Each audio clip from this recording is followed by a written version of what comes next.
Esta história da busca e achado de uma ovelha que se desvia das outras nos faz lembrar de um outro episódio que aconteceu certa vez na fronteira entre Israel e o Egito.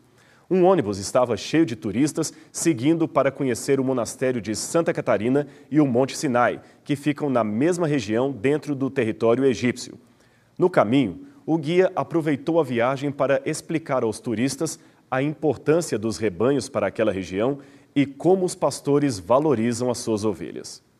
Enquanto ele explicava estas peculiaridades culturais, os passageiros viam da janela do ônibus vários rebanhos junto aos seus pastores, num local que parecia uma espécie de uad coletivo, onde havia água e vegetação com relativa abundância. Alguém então solicitou para parar o ônibus para que pudessem tirar algumas fotos e prosseguir viagem. As relações entre Israel e Egito não estavam muito bem nesse tempo e a zona de fronteira entre os dois países era um lugar deveras perigoso. Mas ele cedeu ao pedido, dando aos viajantes 10 minutos para tirarem as fotos e voltarem para o ônibus.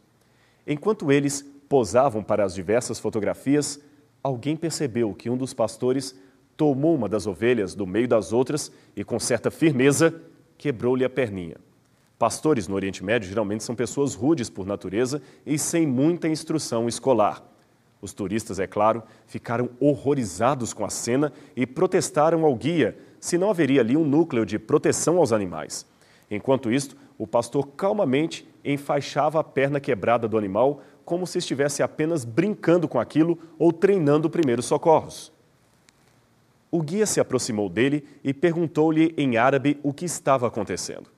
Após a explicação gesticulada típica do povo oriental, ele voltou para o grupo e deu a explicação. Aquela ovelha, disse o pastor, era um animal muito travesso e de difícil adestramento. Ela era a única que não obedecia à sua voz e sempre fugia do meio das outras. Nem mesmo o cão-pastor dava conta dela. Um dia, continuou ele, ela ficou desaparecida por 3 semanas e quase morreu. Noutra vez, foi resgatada por um amigo e, nesta última, uma cobra venenosa quase a picou, não fosse a chegada urgente do pastor. Muitos, continuou ele, haviam aconselhado-o a vender o animal para o abate, se livrar dele, pois estava dando muito prejuízo com veterinários e medicamentos depois de ter a sua lã danificada devido à peripécia pelo deserto. A lã ficava, nesse caso, cheia de gravetos e carrapichos, tornando-se inapropriada para a tosquia.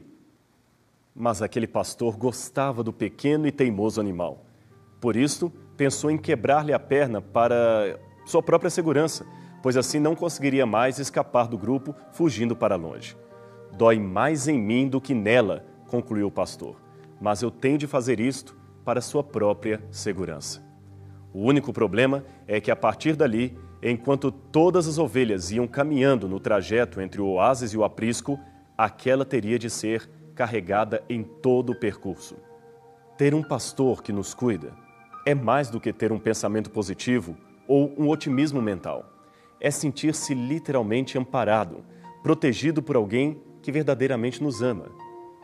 E como isto faz bem à alma e refrigera o nosso ser ao atravessarmos o caótico deserto dessa existência.